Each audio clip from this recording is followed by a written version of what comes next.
Hello everyone. Shri IAS academy में आपका स्वागत है। जैसा कि आप जानते हैं कि श्री आईएएस एकेडमी ने हिस्ट्री ऑप्शन की निःशुल्क क्लासेस की शुरुआत की थी, जिसमें ऑलरेडी हमारे 9 पार्ट आ चुके हैं। ये हमारा पार्ट 10 है। इसमें हम देखेंगे कि आखिरकार मैसूर राज्य की क्या पृष्ठभूमि थी और साथ ही आंग्ल मैसूर जो युद्ध हुए वो क्यों हुए, किन कारण से हुए और साथ ही उसमें किसका क्या दोष था। क्लियर। जब हम ये टॉपिक पूरा कवर कर लेंगे तो मैसूर के संबंध में जितने भी प्रश्न बन सकते हैं उनमें आपको काफ़ी सहजता प्राप्त हो जाएगी। तो चलिए शुरू करते हैं। जैसा कि आप देख रहे हैं, ये श्री आईएएस एकेडमी का इतिहास वैकल्पिक विषय का पाठ्यक्रम है, आधुनिक भारत का। इसमें आपको पता है कि हमने सबसे पहले भारत में यूरोपीय कंपनियों के आगमन को पढ़ा था। हमने ये भी देखा था कि किस प्रकार उन्होंने भारत में अपनी बस्तियों को इस्टेब्लिश किया और उन बस्तियों के इस्टेब्लिशनेस में कैसे पुर्तगाली और डचों के मध्य संघर्ष हुआ और कैसे डचों ने पुर्तगालियों के एकाधिकार को तोड़ा और बाद में अंग्रेजी कंपनी को पुर्तगाली राजकुमारी कैथरीन के विवाह से बम्बई की प्राप्ति से किस तरीके से पुर्तगालियों ने भारत के प्रति उदासीन रवैया अपनाया और आगे चलकर अंग्रेजों ने फ्रांसीसियों को प्रतिस्पर्धा से बाहर करने के लिए कई सारे युद्ध किए, जो कि कर्नाटक युद्ध के नाम से जाने गए। हालांकि ये युद्ध यूरोप की पृष्ठभूमि से प्रेरित थे। इसी दिशा में जब कंपनी को, या आप कह सकते हो अंग्रेजों को, जब फ्रांसीसियों से समाप्त कर दिया गया, फ्रांसीसियों को जब पूरी तरह से कंपनी ने समाप्त कर दिया, तो उन्होंने बंगाल में तो पहले से ही प्रभुत्व अपना इस्टेब्लिश कर लिया था प्लासी के युद्ध के माध्यम से। लेकिन प्लासी के बाद भी उनकी जो महत्वाकांक्षा थी वो तृप्त नहीं हो पाई थी। इसलिए उन्होंने आगे चलकर मीर कासिम के विरुद्ध अर्थात बक्सर का युद्ध किया, जिससे न केवल उनको बंगाल में अपनी निर्णयों की पुष्टि हो पाई, बल्कि उत्तर भारत तक के समस्त क्षेत्र उसके अधीन आ गए। क्लियर। यहाँ तक की कहानी को हमने काफ़ी अच्छे से डिटेल से डिस्कस भी किया था। साथ ही इसमें जितने भी प्रश्न आए थे उन प्रश्नों को काफ़ी अच्छी तरीके से फ्रेमिंग भी की थी। हमने ये भी देखा था कि इन प्रश्नों को हमें कैसे सॉल्व करना है और हमने अपने पिछले पार्ट में बक्सर के युद्ध से संबंधित न केवल बैक ईयर के प्रश्नों को सॉल्व किया था, बल्कि इन फ्यूचर में जो प्रश्न पूछे जा सकते हैं, अर्थात वो मौलिक प्रश्न जो काफ़ी इम्पोर्टेंट हैं, हमने उसको भी काफ़ी गहनतापूर्वक अध्ययन किया था। साथ ही हमने उन प्रश्नों के उत्तर फ्रेम की पीडीएफ भी आपको प्रोवाइड कराई थी।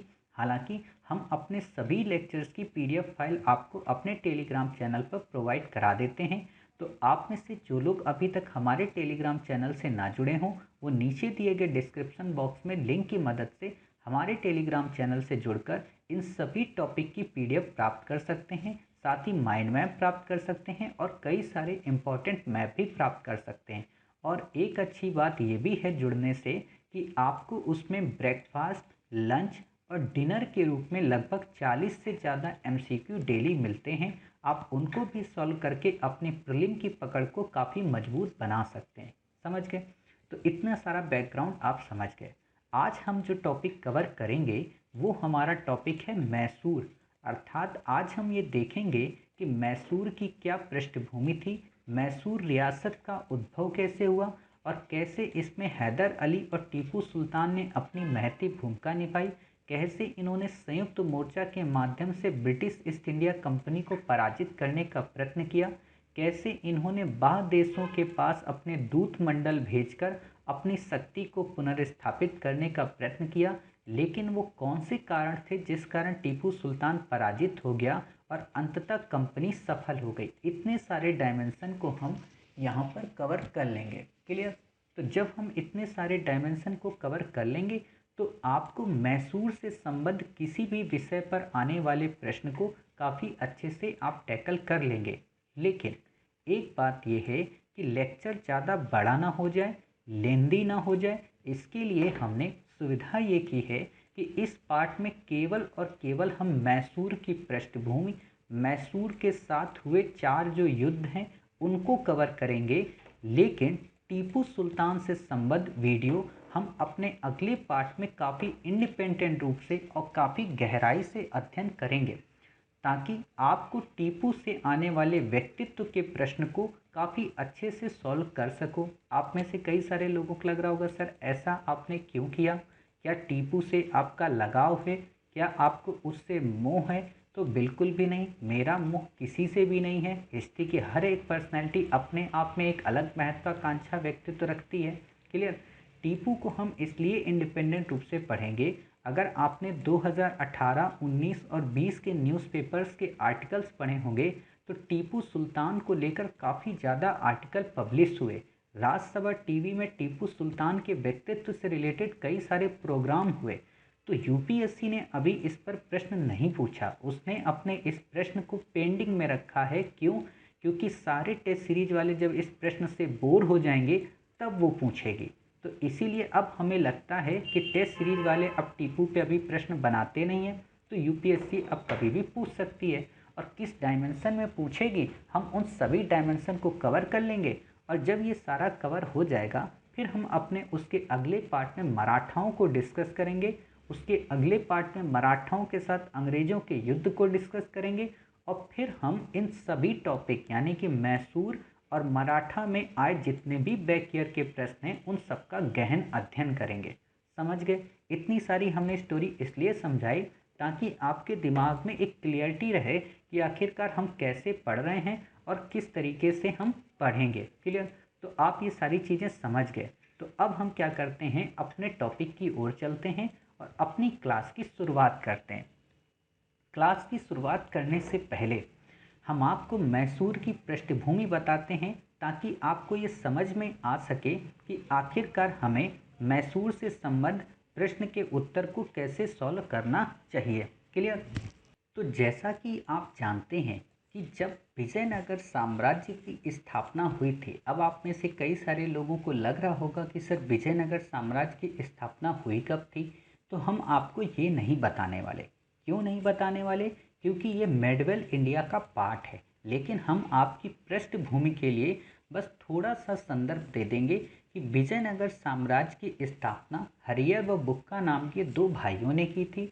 और इन्होंने जब अपनी सत्ता की स्थापना कर ली तो उस समय विजयनगर साम्राज्य काफ़ी बड़ा साम्राज्य था। लेकिन 1565 के तालीकोटा के युद्ध में विजयनगर जो एम्परर था अर्थात उसकी जो सीमाएं थी वो पूरी तरीके से विखंडित हो गई, या आप कह सकते हो कि विजयनगर साम्राज्य कई सारी इंडिपेंडेंट रियासतों में टूट गया। जिसे आप कई बार सुनते हो बीजापुर, गोलकुंडा, बहमनी, बीदर, बरार, ये कई सारे आप क्षेत्र सुनते हो। तो इसमें ये विभाजित हो गया। जब ये विभाजित हो गया तो हुआ क्या कि उसी समय वहाँ का जो राजा था विजयनगर साम्राज्य का, वेंकट द्वितीय, उसने उस समय के एक राजा जिसका नाम था वाडियार, नाम ध्यान रखना, ये राजा का नाम था वाडियार, जिसका नाम था राजा वाडियार, उसको वहाँ की सत्ता सौंप दी एक छोटे से क्षेत्र की। उस छोटे से क्षेत्र की सत्ता को ही उस राजा वाडियार ने मैसूर नाम दे दिया। क्लियर? अब जब उसने मैसूर नाम दे दिया तो उसी राजा के नाम पर उस वंश का नाम पड़ गया वाडियार वंश। समझ गए कि उसके जो पुत्र हुए वही आगे चलकर वाडियार वंश के संस्थापक कहलाए, या आप कह सकते हो वाडियार वंश के उत्तराधिकारी कहलाए। लेकिन आपको पता है कि चाहे मध्यकालीन भारत हो या फिर आजकल की आधुनिक राजनीति, इसमें जब भी राजनीति के अखाड़े में दो भाई या दो बहन या कोई भी आता है तो उसमें उत्तराधिकार को लेकर संघर्ष होते हैं। और वही उत्तराधिकार के संघर्ष को लेकर मैसूर रियासत के वाडियार वंश में भी हुआ। अब आपके दिमाग में वाडियार वंश क्लियर है ना, कि वाडियार वंश वास्तव में कोई वंश ना होकर बल्कि एक राजा का नाम था, अर्थात ये कोई उपाधि नहीं थी। जैसे आप मौर्य वंश पढ़ते हो ना, तो उसमें नाम क्या था? चंद्रगुप्त। चंद्रगुप्त मौर्य, मौर्य जो थी उसकी उपाधि थी, या आप कह सकते हो कि उसकी जाति थी। क्लियर? लेकिन यहाँ पर वाडियार उसका नाम था। समझ गए? तो जब उत्तराधिकार का युद्ध हुआ तो इसी राजा के अर्थात ये जो वाडियार वंश का जो राजा था, इसके दो बेटे थे। एक का नाम था देवराज और एक का नाम था नंजाराज। आप सोच रहे होगे कि आखिरकार ऐसा आप हमें क्यों पढ़ाते हो? ऐसा इसलिए पढ़ाते हैं इतना पीछे जाकर कि आपके अंदर एक कॉन्सेप्ट काफ़ी क्रिस्टली रूप से क्लियर रहे। आपको ये ना लगे कि यार ये वाडियार वंश कौन सा था और हैदर अली का उद्भव कैसे हुआ।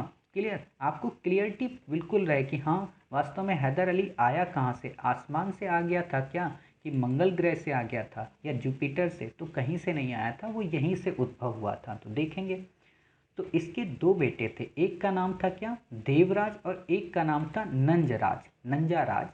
नंजाराज और देवराज वास्तव में कृष्णराज के पुत्र थे, जो कि 1731 से 34 के आसपास राजा रहता है। अब इसके ये दोनों पुत्र थे, ये दोनों आपस में लड़ते रहते थे इस बात को लेकर कि कौन हमारे पिताजी के मरने के बाद राजा बनेगा। इस समय क्या हुआ कि निज़ाम ने क्या किया कि मराठों के साथ में मिलकर, अंग्रेज़ों के साथ में मिलकर और फ्रांसीसियों के साथ में मिलकर मैसूर को पराजित करने का प्रयत्न किया। समझना, इसी समय हैदराबाद के निज़ाम ने क्या किया, मराठों, अंग्रेज़ों और फ्रांसीसियों के साथ में मिलकर मैसूर को पराजित करने का प्रयत्न किया। और इसी दिशा में मराठों ने तो कई बार मैसूर पर हमले भी किए। क्यों? क्योंकि वो मैसूर रियासत के क्षेत्र को पूरी तरीके से अपने में समाहित करना चाहते थे। क्यों करना चाहते थे? क्योंकि उनको लग रहा था कि अब वाडियार वंश का कोई इतना योग्य शासक बचा नहीं है, अतः इस योग्यता के अभाव में हम इन अयोग्य शासकों से छोटे छोटे क्षेत्रों की प्राप्ति करके पूरी की पूरी मैसूर रियासत को समाप्त कर सकते हैं। समझ गए? यानी कि गिद्ध की तरह न केवल मराठों का ध्यान था, बल्कि निज़ाम और कर्नाटक के नवाब और अंग्रेजों का भी ध्यान था। अर्थात ये चतुष्कोणीय संघर्ष ने मराठों को बार बार संघर्ष के लिए प्रेरित किया और बार बार उसे युद्ध की भूमि के रूप में तब्दील किया। जब मराठे ऐसे आक्रमण कर रहे थे तो उसी समय देवराज, जो अंततः राजा बन गया था, अर्थात नंजाराज को पराजित करके देवराज उत्तराधिकारी बन गया था, तो वो असफल होता गया। मतलब उसने मराठों के हमले को पूरी तरीके से सफलता में तब्दील नहीं कर पाया। तो वहाँ की जनता काफ़ी परेशान हो गई कि अरे प्रभु, इससे अच्छा तो आप नंजा राजा को ही बना देते। तो इस चीज़ की व्याकुलता में देवराज को ये लगा कि अरे ये कैसे हो गया, अब इस चीज़ को कैसे सॉल्व करें। तो उसने अपने सभी सेनापतियों को बुलाया, सभी योग्य सैनिकों को बुलाया और उनसे कहा कि आप में से कौन ऐसा शक्तिशाली परम योद्धा श्रेष्ठ है जो हमारे साथ मिलकर मराठों को पराजित कर सकता है, और अगर वो पराजित कर देगा तो हम अपनी कन्या का विवाह, हम अपनी बेटी का विवाह उसके साथ कर देंगे। देखिए ये काल्पनिक कहानी है, मैं आपको बस समझाने के लिए कह रहा हूँ कि विवाह करेगा कि नहीं करेगा। बात ये कि मैं यहाँ पे एक मूवी के सीन को, साउथ इंडिया की मूवी के सीन को हैदर अली के व्यक्तित्व से ऐड कर रहा हूँ ताकि आपको कॉन्सेप्ट क्लियर हो जाए। क्लियर? तो देवराज ने कहा कि कौन ऐसा व्यक्ति है जो उस मराठों को या उन हैदराबाद के निज़ाम को पराजित कर देगा। तो उसी समय से एक व्यक्ति आया कि ठीक है बाबूजी, अगर आप अपनी कन्या का विवाह हमारे साथ करने को तैयार हैं तो हम उन्हें पराजित कर देंगे।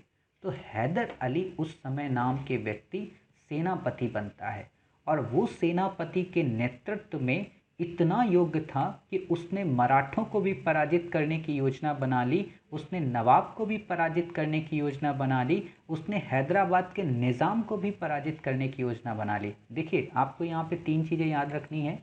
हैदराबाद का जो शासक होता था उसे हम निज़ाम कहते थे, ध्यान देना, निज़ाम उसकी उपाधि थी। और आपको पता हो, जब तक भारत आज़ाद नहीं हुआ है, हैदराबाद रियासत को सरदार वल्लभ भाई पटेल जब मिलाने के लिए वो किए तो भी वहाँ निज़ाम ही था।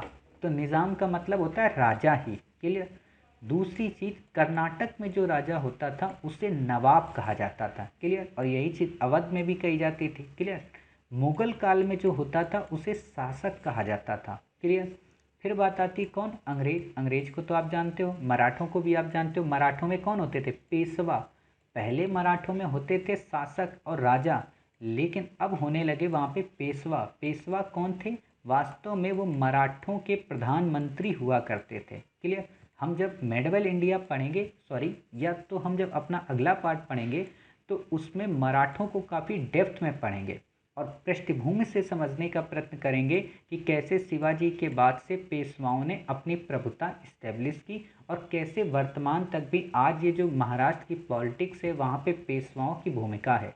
यहाँ तक कि हम करंट से भी कई सारी चीज़ों को ऐड करेंगे। जो इशू हुआ था ना देवेंद्र फडणवीस को लेकर और किसके बीच में, बताइए, आदित्य ठाकरे के मध्य। क्लियर कि आखिरकार आदित्य ठाकरे और एक संजय राउत क्यों कह रहे थे देवेंद्र फडणवीस को कि आप तो मराठा ओरिजिनल हो ही नहीं। क्लियर, तो वहाँ पे हम काफ़ी अच्छे से डिस्कस करेंगे, आप चिंतित मत होइए। तो बात ये थी कि हैदर अली को नेतृत्व मिला तो उसने न केवल मराठों को पराजित किया बल्कि हैदराबाद के निज़ाम को पराजित किया और कर्नाटक के नवाब को भी पराजित किया। क्लियर, और जब उसने इन लोगों को पराजित कर लिया तो अब बताइए, जब कन्या भी इनको मिल गई, देवराज को लगा कि अरे भाई ये तो हमसे भी ज़्यादा योग्य शासक है, तो क्यों ना इसे ही वास्तविक शासक बना दो। अब यहाँ पे वास्तविक शासक अपने मन से नहीं बनाया था और ना ही विवाह हैदर अली ने किया था, लेकिन मैंने कहानी समझाने के लिए आपको एक कॉन्सेप्ट क्लियर कर दिया। अब जब हैदर अली इन सारे क्षेत्रों को जीत चुका था तो जनता के मन में या जनता के अंदर हैदर अली की एक बेहतरीन छवि बन गई थी। क्लियर, ये विपरीत बात मैं बोल रहा हूँ क्योंकि वास्तव में हैदर अली को जनता पसंद ही नहीं करती थी वहाँ की, लेकिन वो वास्तविक शासक बन बैठा। समझ गए। अब आप बताइए, जब वास्तविक शासक बन बैठेगा तो वाडेयार वंश का क्या होगा, उसे समाप्त कर देगा। ध्यान देना, यहाँ मैं क्यों बोल रहा हूँ, क्योंकि जब आप चतुर्थ आंग्ल मैसूर युद्ध अभी पढ़ेंगे तो आप देखेंगे कि वाडेयार वंश को अंग्रेजों ने फिर से पुनः स्थापना कर दी। तो यहाँ से वाडेयार वंश का द एंड हो जाता है। आपने इतनी बातें देख ली। अब जब वाडेयार वंश का एंड हो जाता है तो हैदर अली को दो चीज़ें पता थी। पहली, उसको ये पता थी कि अगर हमें इन फ्यूचर में मराठों, निज़ाम और नवाब को अगर पराजित करना है तो हमें एक संगठित सेना का निर्माण करना पड़ेगा। हमें एक तीव्रगामी और घुड़सवार में जो शक्तिशाली सेना है उसका निर्माण करना पड़ेगा। हमें शस्त्रागार का निर्माण करना पड़ेगा जिसमें तोप खाने की उचित व्यवस्था हो और इसके लिए हमें न केवल अपने देश से सहयोग लेना पड़ेगा बल्कि बाहरी देशों की प्रभुसत्ता से भी कुछ मदद लेनी पड़ेगी। और इसी दिशा में बढ़ते हुए उसने यूरोपीय पद्धति पर आधारित संगठित सेना का गठन किया। उसने फ्रांसीसियों की मदद से डिंडीगुल में शस्त्रागार की स्थापना की। उसने बंदूक बनाने के कारखाने को लगाया। ये सब क्यों? क्योंकि उसे मराठों के प्रतिरोध से बचना था, उसे निज़ाम के प्रतिरोध से बचना था। अर्थात वो एक एक्टिव शासक था। आपसे जब भी ये प्रश्न पूछा जाए ना कि हैदर अली के व्यक्तित्व के गुणों को बताइए, तो आप बता सकते हो कि वो कितना अग्रगामी था, कितना दूरदर्शी था और कितना कूटनीतिज्ञ था। अर्थात वो परिस्थितियों का दास न होकर बल्कि परिस्थितियों से डटकर मुकाबला करता था। यानी कि विपरीत से विपरीत परिस्थिति में, प्रतिकूल से प्रतिकूल परिस्थिति में अपने धैर्य को बनाए रखता था और उन परिस्थितियों को अपनी अनुकूलता के अनुरूप ढालने का प्रयत्न करता था। ये था उसके व्यक्तित्व का एक महान गुण। क्लियर।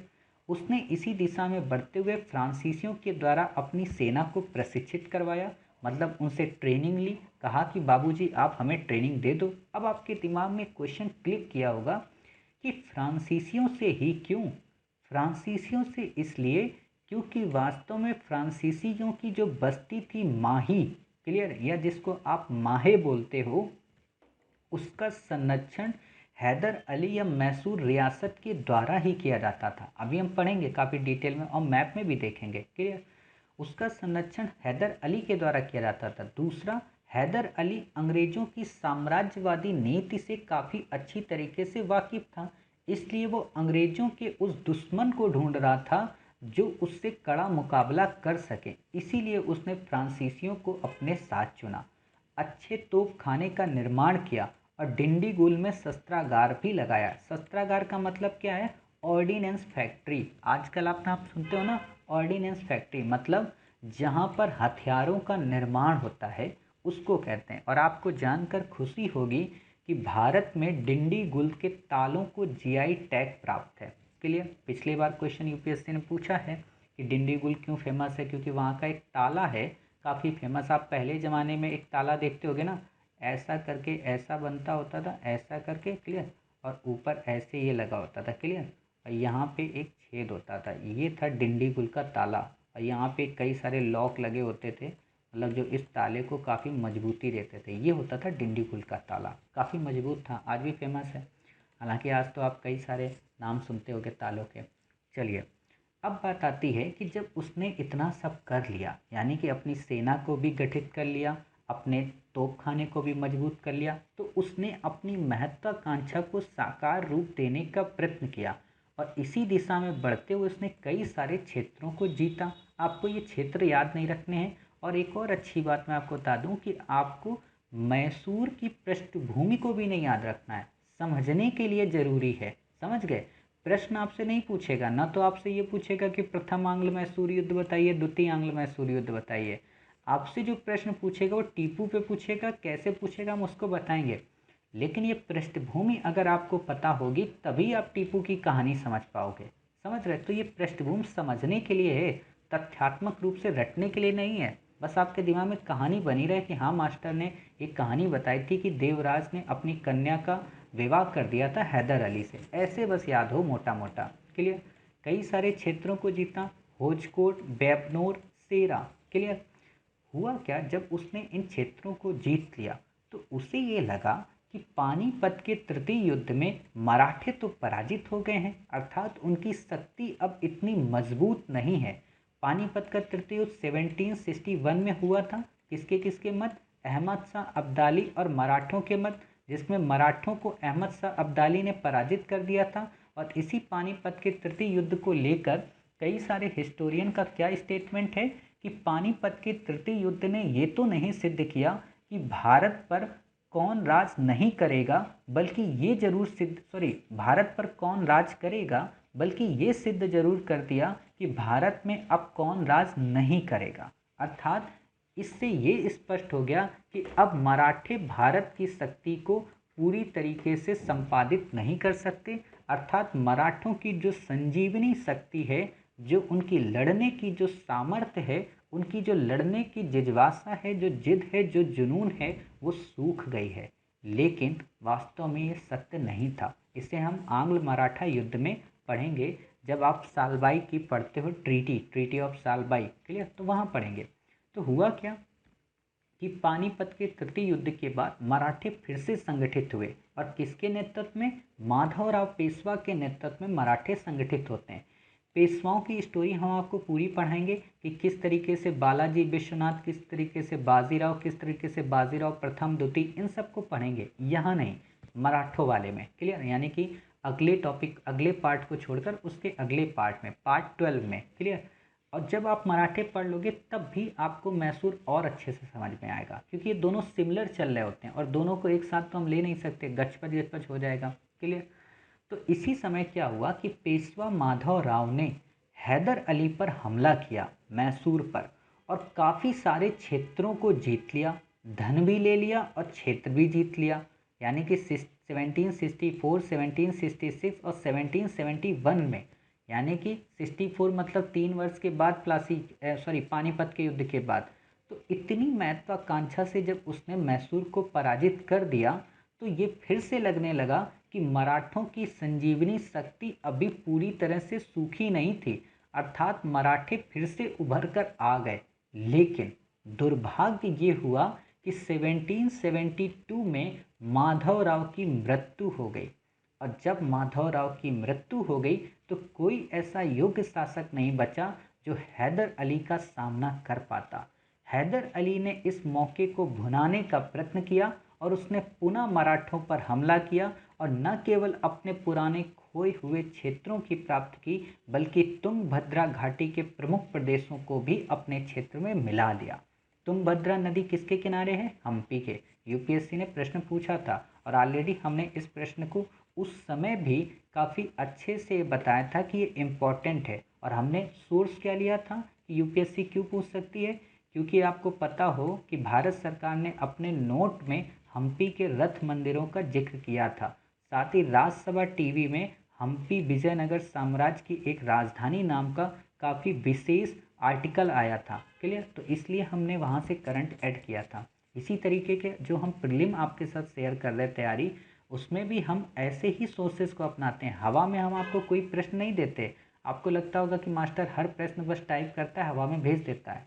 जब हम 300 प्रश्न आपके देखते हैं तब उसमें 30 से 25 प्रश्न निकल पाते हैं कि हाँ इस पे प्रश्न यूपीएससी पूछ सकता है। चलिए खैर वो प्रीलिम की बात है, प्रीलिम में देखेंगे 27 मार्च से।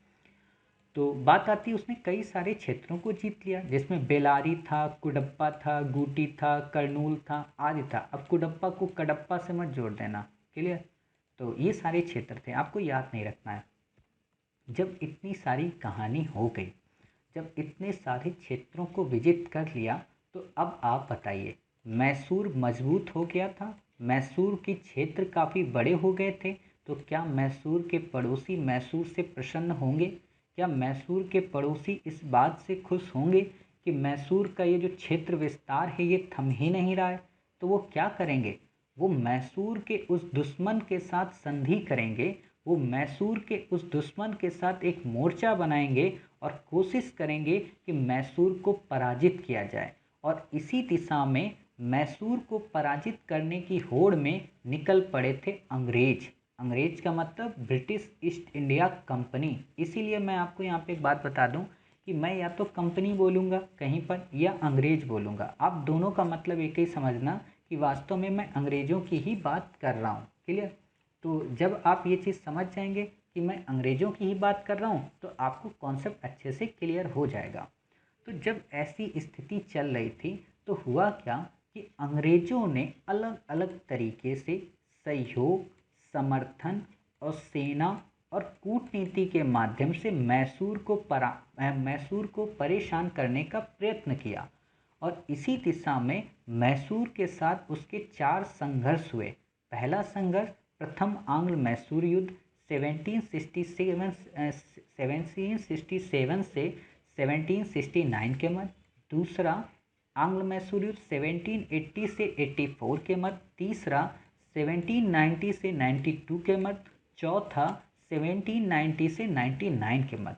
अब आप लोगों के मन में एक प्रश्न आ रहा होगा कि मास्टर वैसे तो आप कभी भी इसमें डेट नहीं डालते हो या इसमें किसी भी तरीके की तारीख का उल्लेख नहीं करते हो, किंतु आज आपने इसमें डेट क्यों डाली, आज आपने इसमें तारीखों का उल्लेख क्यों किया? तो इसके 2 कारण। एक तो इसलिए ताकि आपको कॉन्सेप्ट क्लियर रहे। क्यों? क्योंकि जब हम मराठों को पढ़ते हैं ना तो मैसूर के साथ हम कंफ्यूज हो जाते हैं, और जब कंफ्यूज हो जाते हैं तो हमें ये समझ में ही नहीं आ पाता कि वास्तव में मैसूर का युद्ध हुआ क्यों या संधि क्यों हुई, मराठों का युद्ध क्यों हुआ और संधि क्यों हुई, क्लियर। तो इसीलिए हमने इसमें आपको डेटें डाल दी ताकि आपको ये पता रहे मराठा पढ़ने के बाद कि अच्छा इसीलिए मराठों के साथ ट्रीटी ऑफ सालबाई की थी, अच्छा इसी कारण मराठों के साथ मद्रास की मैसूर के साथ मैंगलोर की संधि हुई थी, इसी कारण मैसूर के साथ मद्रास की संधि हुई थी, इसी कारण श्रीरंगपट्टनम की संधि हुई थी। मतलब आप एक रीजनेबल तर्क ला सको और आप भारत विजय का जो कॉन्सेप्ट है उसका खंडन कर सको, समझ रहे। तो आपको समझ बनाने के लिए हमने यहाँ पे तारीखों का उल्लेख किया। दूसरी इसलिए भी तारीखों का उल्लेख किया क्योंकि इस फील्ड पे अभी यूपीएससी ने प्रीवियस ईयर में प्रश्न पहले पूछे थे 19 से 2005 के एरा के टाइम पीरियड पे, अभी तक नहीं पूछा है। और आप देख रहे हो विगत कई वर्षों से यूपीएससी दक्कन को लेकर प्रश्न काफ़ी पूछती है। तो अगर आपसे प्रश्न सुमेलित करने को दे दे या उत्तर से या क्रम लगाने को दे दे कि पहले द्वितीय आंग्ल मैसूर युद्ध हुआ था, कर्नाटक युद्ध प्रथम हुआ था, तो आप कंफ्यूज ना हो, आपको पता रहे कि हाँ कर्नाटक युद्ध 1746 से 48 में हुआ था, 49 से फिर 53 के मध्य हुआ था, फिर 58 से लेकर 63 के मध्य हुआ था, ऐसे आपको पता रहे। और फिर पता रहे कि हाँ उसके बाद मैसूर युद्ध हुआ था, आपका क्रम बाधित ना हो, इसलिए हमने किया। चौथी बात यह है कि आपसे कभी कभी प्रश्न ये भी पूछ लेता है कि प्रथम आंग्ल मैसूर युद्ध के समय कौन सी संधि हुई, कौन सा उस समय गवर्नर था, तो आप बता सकते हो कि मद्रास की संधि हुई और वॉरेन हेस्टिंग्स गवर्नर था। द्वितीय आंग्ल मैसूर युद्ध के समय कौन सी संधि हुई, मैंगलोर की संधि हुई और वॉरेन हेस्टिंग्स गवर्नर था। तृतीय आंग्ल मैसूर युद्ध की संधि किसके मध्य हुई, कॉर्नवालिस के मध्य हुई, श्रीरंगपट्टनम की संधि हुई। चौथा आंग्ल मैसूर युद्ध क्या हुआ? संधि ही नहीं हुई बल्कि टीपू के साम्राज्य को समाप्त कर दिया गया और पुनः वाडियार वंश की स्थापना की गई और इसे सहायक संधि के अंतर्गत वेलेजली ने अपने में मिला लिया। क्लियर? और आपको ये बस याद रखना है कि सहायक संधि के अंतर्गत शामिल होने वाले राज्य कौन से थे, उनका क्रम कौन सा था, तो वो हम जब सहायक संधि पढ़ेंगे वहाँ बता देंगे कि पहला हैदराबाद था, दूसरा मैसूर था, बाकी धीरे धीरे कैसे राज्य आए। समझ गए? इसलिए हमने यहाँ पे तारीखें दी। खैर कोई बात नहीं, आप अच्छे से समझ गए होंगे कि हमारा उद्देश्य क्या है। अब हम देखते हैं कि आखिरकार प्रथम आंग्ल मैसूर युद्ध हुआ क्यों। प्रथम आंग्ल मैसूर युद्ध होने के पीछे की पृष्ठभूमि क्या थी और उसके पीछे मैसूर का क्या योगदान था और ब्रिटिश कंपनी यानी कि इंग्लैंड या अंग्रेजों की कंपनी का क्या महत्वाकांक्षा थी। क्लियर? तो आप जैसा कि जानते हो, अब देखो डेट लाइन याद करने का यही मज़ा मिलेगा आपको कि आप जैसा कि जानते हो कि 1764 में बक्सर की विजय के बाद न केवल मुगल सत्ता बल्कि अवध का नवाब इलाहाबाद की संधि के अंतर्गत उनके अधीन आ गया। किनके? कंपनी के। तो अर्थात पूरा का पूरा उत्तर भारत उनके अधीन आ गया और इस समय तक फ्रांसीसी भी पराजित हो चुके थे, वो पांडिचेरी तक में सीमित रह गए थे। तो कंपनी के मन में ये महत्वाकांक्षा जगी कि क्यों ना दक्कन के अब प्लेस को धीरे धीरे जीता जाए। और आपको पता हो कि दक्कन में ऊपर के एरिया अर्थात सूरत के हिस्से को तो वो विजिट कर ही चुके थे। एक बार ऐसे देखते हैं, तो ये देख रहे हैं आप हमारा प्यारा भारत है। प्यारा भारत के पास हम जब पहुँचे तो आपको पता है कि वास्तव में अंग्रेज़ों ने बंगाल पे जब अधिकार कर लिया अर्थात लगभग ये उत्तर भारत इनके अधीन आ गया और यहाँ पे ये सूरत इनके अधीन था ही पहले से, साथ ही उत्तरी सरकार का कुछ हिस्सा इनको मिल ही गया था अवध के नवाब से ट्रीटी ऑफ इलाहाबाद में। क्लियर? तो वो चाह रहे थे कि न केवल उनको ये पूरा का पूरा उत्तरी यानी कि पूर्वी घाट मिले बल्कि उनको दक्कन की इस राजनीति में भी दखल अंदाजी करने को कुछ क्षेत्र मिले। क्लियर?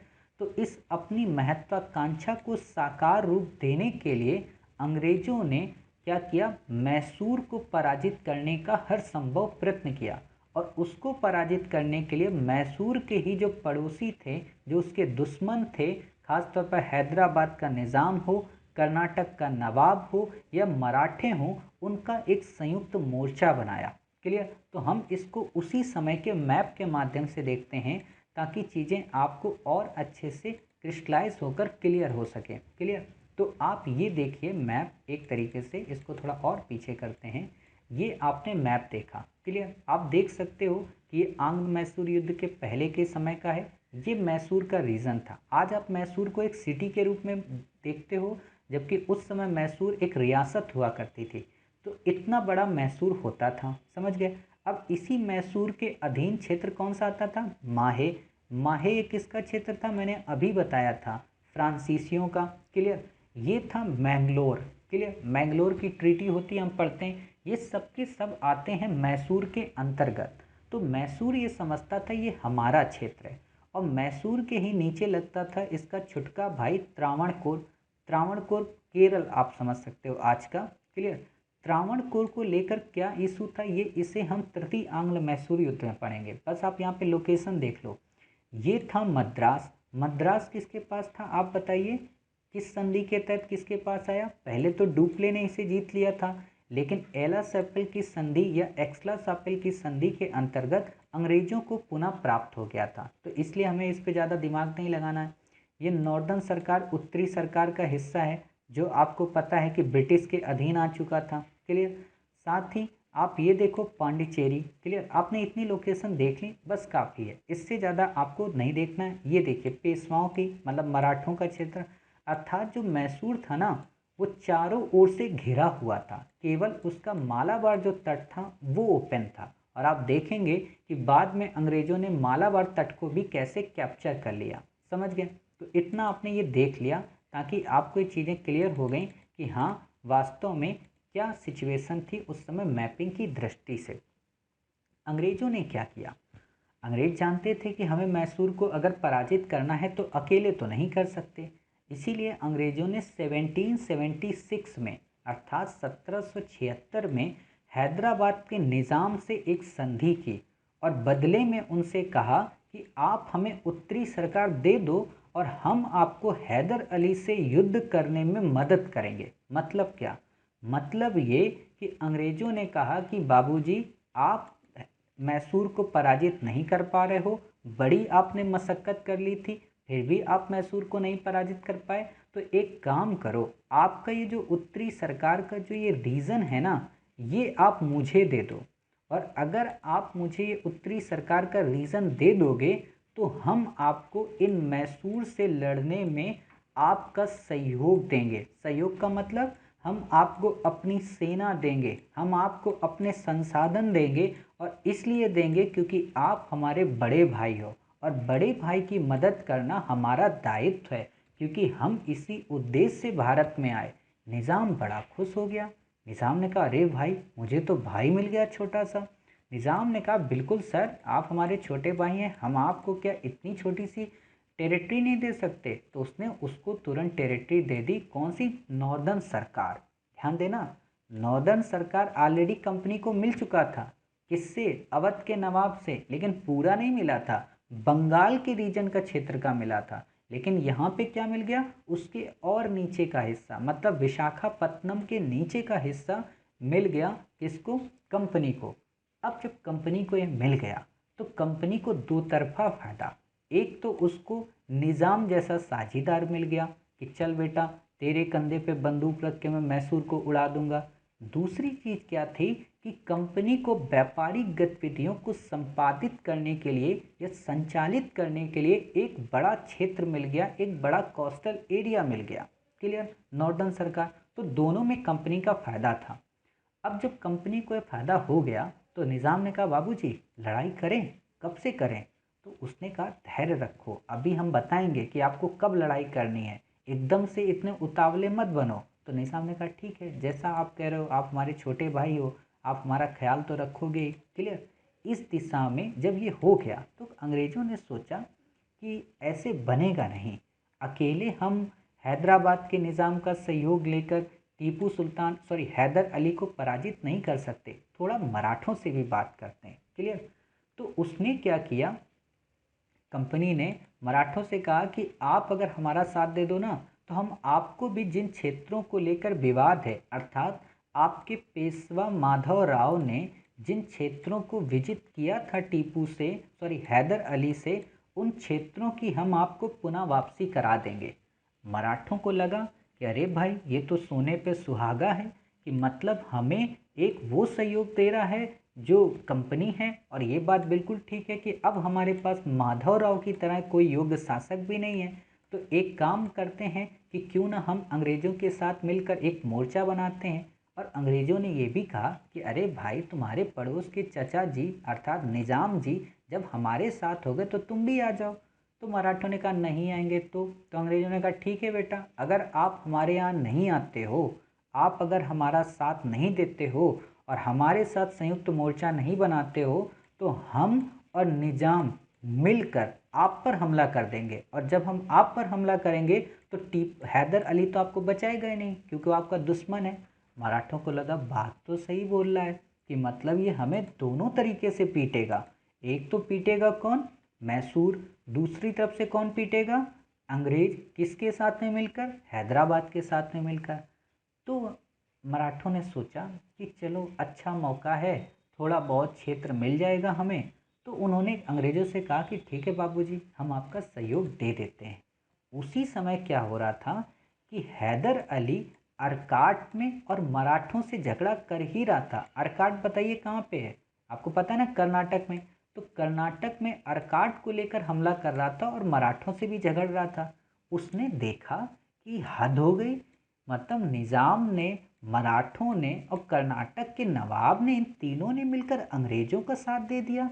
इन तीनों को ये क्यों नहीं पता है कि अंग्रेज एक साम्राज्यवादी शक्ति हैं, वो अपनी औपनिवेशिक हितों से प्रेरित हैं। उसने कहा कि इन तीनों के ना मुझे मोर्चे को तोड़ना पड़ेगा। सोचो, कोई भी व्यक्ति हो तो डर जाए कि इतनी बड़ी तीन साम्राज्यिक शक्तियां मिलकर उसको पराजित करने आ रही हैं, तो वो अपने हथियार यूं ही डाल देगा। लेकिन हैदर अली न केवल महत्वाकांक्षी था बल्कि कूटनीतिज्ञ में इतना विशेषज्ञ था कि वो आगे घटने वाली घटनाओं को पहले ही महसूस कर लेता था।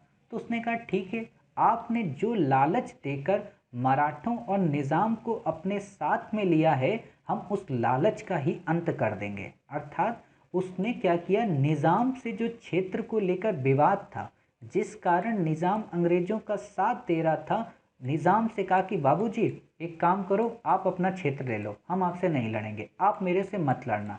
निज़ाम ने कहा बहुत अच्छे, आप इतने अच्छे कब से हो गए? उसने बोला नहीं, हमको दया आ गई क्योंकि आप एक अच्छे इंसान थे, इसलिए हमने सोचा आपको आपका क्षेत्र लौटा दें। तो निज़ाम ने बोला कि बदले में आपको क्या चाहिए? मैसूर ने कहा कि बदले में आप बस इतना सहयोग कर देना कि जब मैं कर्नाटक पे हमला करूं तो आप क्या करें कि आप हमारा सहयोग कर दें। तो उसने कहा बिल्कुल सर, आपने तो हमें क्षेत्र दे ही दिया, तो हम आपका सहयोग क्यों नहीं करेंगे। दूसरी चीज़, मराठों से ये कहा कि बाबूजी आपको क्षेत्र तो हम नहीं लौटा सकते, लेकिन आपका जो उस समय युद्ध में हर्जाना हुआ था ना, मतलब युद्ध में जो लॉस हुआ था, उस लॉस की पूर्ति के लिए हम आपको काफ़ी सारा धन दे देते हैं। क्लियर? और उसने धन के रूप में क्या दिया, काफ़ी सारा पैसा। और जब उसने पैसा दे दिया तो मराठे भी खुश, निज़ाम भी खुश। अब बचा कौन? कर्नाटक। तो हैदर अली ने कर्नाटक से कहा कि तेरा क्या होगा कालिया। हैदर अली ने कर्नाटक पे हमला कर दिया, और जो ही हैदर अली ने कर्नाटक पे हमला किया, अंग्रेज़ों की पूरी चाल, पूरी की पूरी बाजी धरी की धरी रह गई। अर्थात उन्होंने जो मोर्चा बनाया वो पूरी तरीके से टूट गया। अंग्रेज सकपका गए। अंग्रेज आश्चर्य में पड़ गए कि आखिरकार ये क्या हो गया। मतलब जिस लड़ाई के लिए हमने ये चीज़ की, उस लड़ाई को ही इसने बदल दिया। मतलब अपने आप को ही दांव पे लगा दिया हैदर अली ने। ये क्वालिटी थी हैदर अली की। मैं बार बार ये क्यों कह रहा हूँ आपसे कि ये क्वालिटी थी हैदर अली की, ये क्वालिटी थी हैदर अली की। वास्तव में मैं इसलिए कह रहा हूँ कि टीपू सुल्तान की असफलता का मेन रीज़न ये भी एक था कि उसके अंदर अपने पिता की भांति क्षेत्र देने और क्षेत्र लेने की या संयुक्त मोर्चा बनाने की कैपेबिलिटी या दूरदर्शिता नहीं थी। ये बात अलग थी कि उस समय कर्नाटक और मराठा स्वयं, हैदराबाद का निज़ाम और मराठा स्वयं उसके साथ मोर्चा बनाने को उत्सुक नहीं थे, वो एक अलग मुद्दा हो जाता है। लेकिन ऐसा प्रयास उसके पास से नहीं दिखता है। और हैदर अली ने क्या किया, न केवल कर्नाटक पर हमला किया बल्कि पूरे के पूरे मद्रास को घेर लिया। और आपको पता है कि मद्रास उस समय किसके पास था? बताइए, कंपनी के पास था। इस मद्रास को हैदर अली ने जब घेर लिया तो अंग्रेज डर गए। अंग्रेजों ने सोचा अब तो हमारी जान पर आ पड़ी है, अब हम क्या करें। तो अंग्रेजों ने कहा कि बाबूजी हम हाथ जोड़ते हैं आपके साथ, अब हम दोबारा कोई भी ऐसा मोर्चा नहीं बनाएंगे और आप एक काम करो, हमारे साथ संधि कर लो। मैसूर ने कहा कि बिल्कुल संधि करेंगे, लेकिन ध्यान रखना कि आगे से जब हमें कभी ज़रूरत पड़ेगी तो आप हमारी मदद करोगे। अर्थात यहाँ पर शक्तिशाली कौन नज़र आया? प्रभुत्व में कौन नज़र आया? हैदर अली। और अपमानित कौन नज़र आया? कंपनी। क्लियर? तो इसीलिए जो संधि हुई उसमें कंपनी को अपमानित करने वाले प्रोविजंस को अपनाया गया। समझ गए? और इस प्रोविजन से काफ़ी ज़्यादा नाराज हो गया वॉरेन हेस्टिंग्स। उसको लगा कि ये तो हमारे ऊपर एक सबसे बड़ी चोट है। क्यों? क्योंकि उसी ने मद्रास की संधि की थी। क्लियर? और विजित क्षेत्र वापस कर दिए गए और अंग्रेज़ों से ये कहा गया कि तुम हमारी मदद करोगे। तो अंग्रेज़ों ने वचन दे दिया कि बिल्कुल सर, हम आपकी मदद करेंगे जब आप हमें बुलाएंगे। अब आपने इतनी चीज़ें पढ़ ली। क्लियर?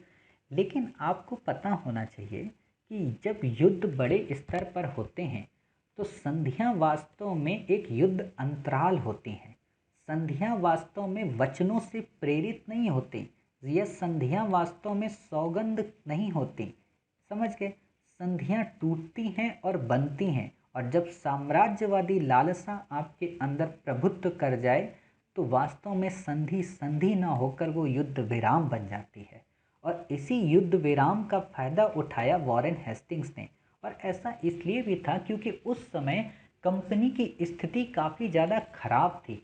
कंपनी काफ़ी ज़्यादा आंतरिक समस्याओं से जूझ रही थी। आप देखते हो ना, 1769 का टाइम पीरियड था जब कंपनी की वित्तीय हालत खराब थी, कंपनी विश्व स्तर पर अमेरिका से लड़ रही थी, वहाँ पे उनकी रसद जा रही थी, सेना जा रही थी, तो इसलिए ब्रिटेन की गवर्नमेंट डायरेक्ट रूप से मदद नहीं कर पा रही थी।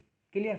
और जब मदद नहीं कर पा रही थी तो कंपनी काफ़ी कमज़ोर थी, और कमज़ोर कंपनी नहीं चाह रही थी कि उसके पांव पूरी तरीके से भारत से उखड़ जाएं।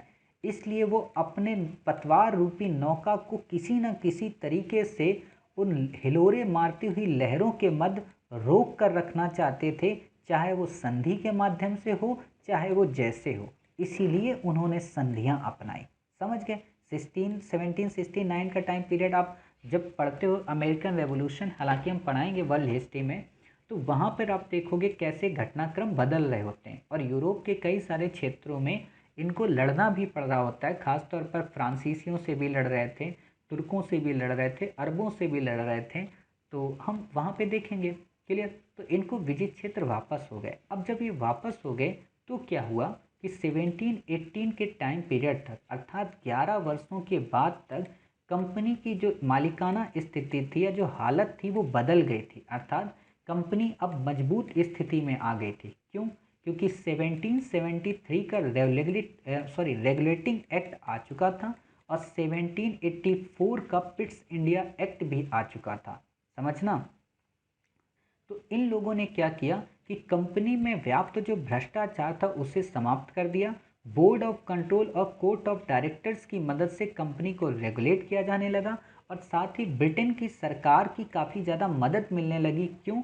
क्योंकि 1776 में अमेरिकी उपनिवेश उनके हाथ से जा चुका होता है। तो अमेरिकी उपनिवेश के जाने के गम में, अपने अमेरिकी उपनिवेश के जाने के शोकाकुल में, जो वियोग से पीड़ित थे ब्रिटेन की गवर्नमेंट, उसने सोचा कि भारत जैसी प्रेयसी को अब हम अपने हाथ से ना जाने दें। अर्थात वो नहीं चाहते थे कि उनका ब्रेकअप अब भारत जैसी प्रेयसी के साथ हो जाए। ये बात अलग थी कि अमेरिका के साथ उनका ब्रेकअप हो गया था।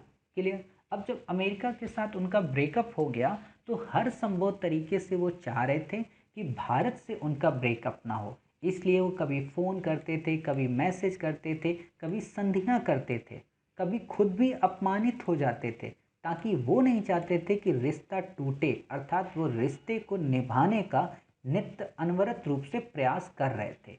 और इसी दिशा में जब उन्होंने देखा कि अब उनका रिश्ता काफ़ी मजबूत हो गया है, तो उन्होंने उस संधि को तोड़ दिया। अर्थात 1769 की संधि में उल्लिखित उस प्रोविजन को तोड़ दिया जिसमें यह कहा गया था कि हैदर अली साहब, जब आप किसी से भी युद्ध करोगे तो हम अपनी सेना, अपनी सहायता और अपना धन आपको प्रोवाइड करेंगे, ताकि आपके पास संसाधनों की कमी ना हो पाए।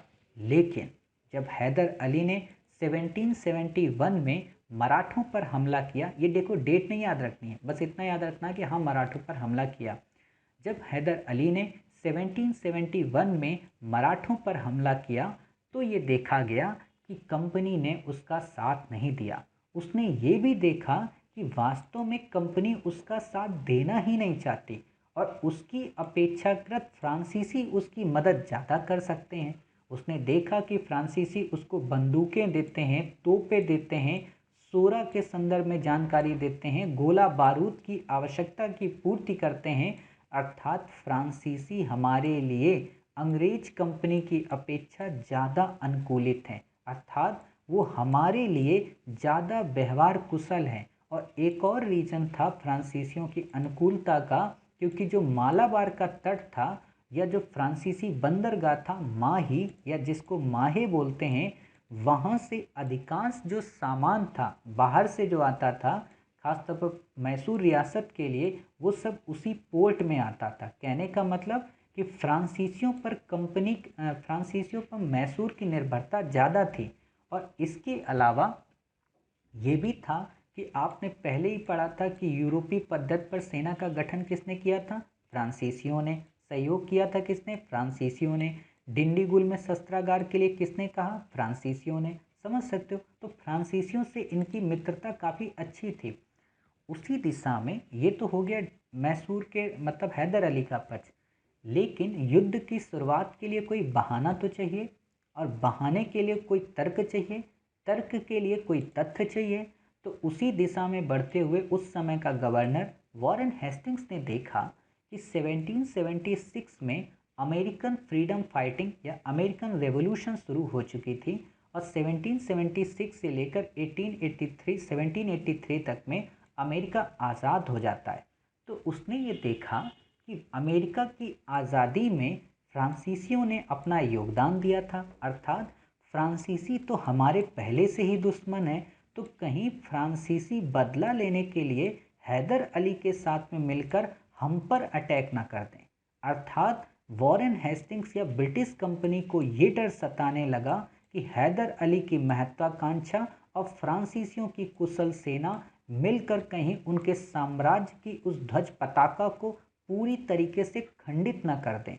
और इसी खंडन से बचाव के लिए उसने उन पर हमला कर दिया और हमला करने के प्रयास में अंग्रेजों ने क्या किया, माही को जीत लिया। अब आप बताइए माही क्या था? माही किसका बंदरगाह था?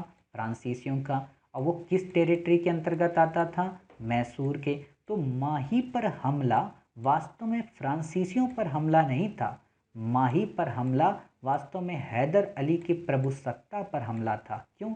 क्योंकि उस फ्रांसीसी बस्ती को संरक्षण कौन दे रहा था? हैदर अली। और इसी चीज़ को हैदर अली ने समझा कि वास्तव में अंग्रेज़ों के द्वारा ये मुझे चुनौती दी गई है और अगर मुझे चुनौती दी गई है तो मैं इसे पराजित करके ही रहूँगा। तो आप ये देखिए कि ये जो माही थी इसको किस तरीके से अंग्रेज़ों ने जीतने का प्रयत्न किया। ये देख लो ना, ब्रिटिश डोमिनियन। ऑलरेडी हमने मैप आपके साथ शेयर कर दिए हैं तो आप वहाँ पे देख सकते हैं। क्लियर? ये माहे, ये मद्रास, ये पौंडीचेरी, ये मैंगलोर।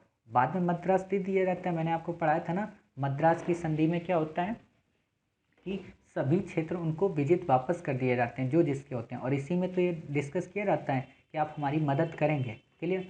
तो आपने ये देख लिया माही, और यहाँ पे आता है मालाबार तट। ये पूरा रीजन होता है मालाबार और ये होता है कोरोमंडल। क्लियर? तो मालाबार तट पर मैसूर काफ़ी मजबूत थे, लेकिन जब अंग्रेज़ों ने हमला कर दिया माही पर तो अंग्रेज़ों को जवाब देने के लिए मैसूर रियासत अर्थात हैदर अली ने उनको जवाब देने की कोशिश की और इसी जवाब देने की प्रक्रिया में ही वास्तव में मैसूर का द्वितीय युद्ध होता है। क्लियर? तो द्वितीय युद्ध को हम देखते हैं कि वास्तव में द्वितीय युद्ध के संदर्भ में क्या भूमिका रही। अब जब द्वितीय युद्ध की जब बात हुई तो हैदर अली को लगा कि हमें अंग्रेज़ों को परास्त करना है और अंग्रेज़ों को हम अकेले परास्त नहीं कर सकते। तो एक काम करते हैं कि हम फिर से एक संयुक्त मोर्चा बनाते हैं। और संयुक्त मोर्चा में उसने फिर से निज़ाम और मराठों का साथ लिया और ये उन दोनों से कहा कि अगर हम जीत गए तो निज़ाम बाबू, आपने जो भावना में आकर उत्तरी सरकार अंग्रेज़ों को दे दिया है ना, वो हम आपको लौटा देंगे। और मराठों से कहा कि जो आपको ये धमकी देते रहते हैं ना रोज़ कि हम निज़ाम के साथ में मिलकर आपको उड़ा देंगे, तो ऐसी धमकी से पहले ही हम अंग्रेज़ों को भगा देंगे। तो मराठों ने सोचा, वाह भाई, आप तो हमारा बड़ा ख्याल रखते हो। निज़ाम को लगा भाई कि इतना अच्छा दोस्त हमारा कब से हो गया। तो उन्होंने हैदर अली का साथ दे दिया और हैदर अली का जब साथ दे दिया तो क्या हुआ कि हैदर अली ने कर्नाटक को जीत लिया और कर्नाटक को जीतने के बाद उसने अंग्रेजी सेना को या ब्रिटिश कंपनी को अर्काट के पास में पराजित करके उसे भी जीत लिया। ध्यान देना, न केवल अंग्रेजी सेना को पराजित किया बल्कि अर्काट को भी उसने जीत लिया। क्लियर? और जब ये सब उसने कर लिया तो कंपनी को क्या लगा कि हम कैसे इसे पराजित कर सकते हैं। तो कंपनी ने उस संयुक्त मोर्चे को तोड़ दिया जिस संयुक्त मोर्चे को हैदर अली ने बनाया। अर्थात कंपनी ने वही पद्धति अपनाई जो पद्धति उस समय हैदर अली ने अपनाई थी कंपनी के खिलाफ।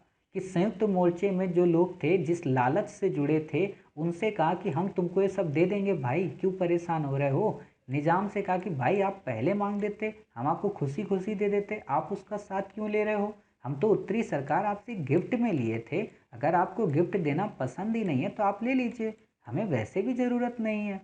तो निज़ाम को लगा यार बड़ा अच्छा कंपनी है, जब कंपनी इतनी अच्छी तो फिर इससे हम लड़ाई क्यों करें। तो निज़ाम ने कहा बाबूजी हम आ रहे हैं आपके पास।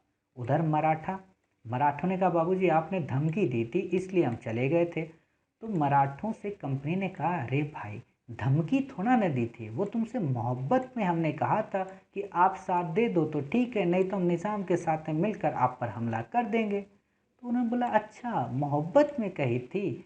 तो मराठों ने कहा ठीक है, तो फिर हम आपकी तरफ आ जा रहे हैं, हमें नहीं पता था कि आप मोहब्बत में ऐसा भी बोल लेते हो। अब क्या हुआ कि निज़ाम और मराठे और कंपनी एक हो गए। फिर से बेचारा हैदर अली अकेला हो गया, लेकिन अकेला होने के बावजूद भी उसने काफ़ी निडरतापूर्वक और काफ़ी दृढ़तापूर्वक सामना किया।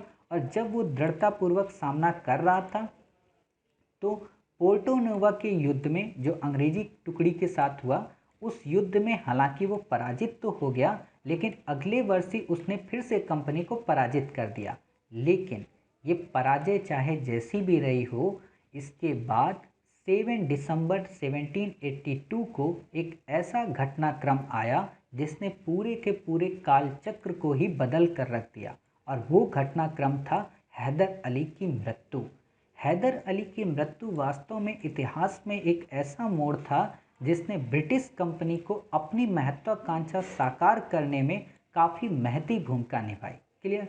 और इसी दिशा में देखोगे कि जब युद्ध स्थल पर या युद्ध स्थल के बाद हैदर अली की मृत्यु हो जाती है और उसी समय युद्ध चल रहा होता है, क्योंकि युद्ध तो दूसरा 1780 से 84 के मध्य चल रहा था ना, तो अभी तो मरा कब है 1802 में, इसीलिए मैंने आपको डेटें सारी याद कराई थी।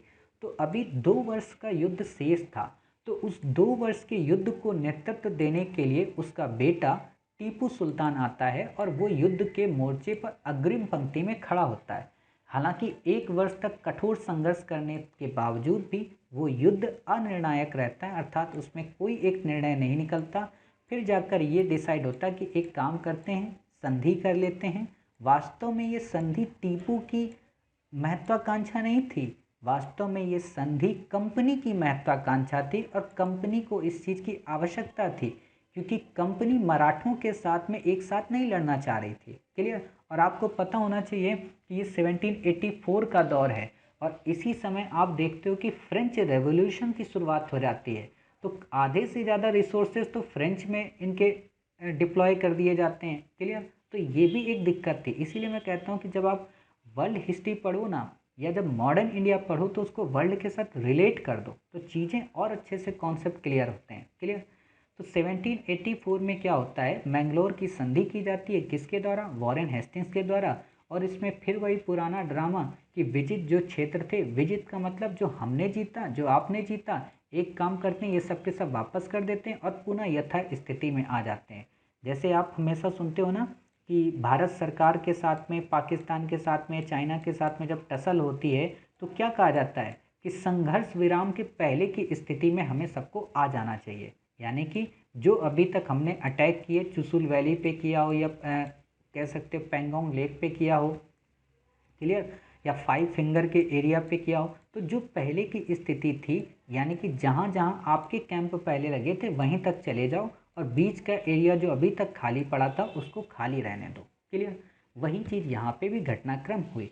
अब यहाँ पे टीपू सुल्तान नाम आ गया है, आप लोगों के मन में लग रहा होगा कि मास्टर टीपू सुल्तान के बारे में पढ़ा दो, तो बिल्कुल भी यहाँ मैं नहीं पढ़ाऊँगा।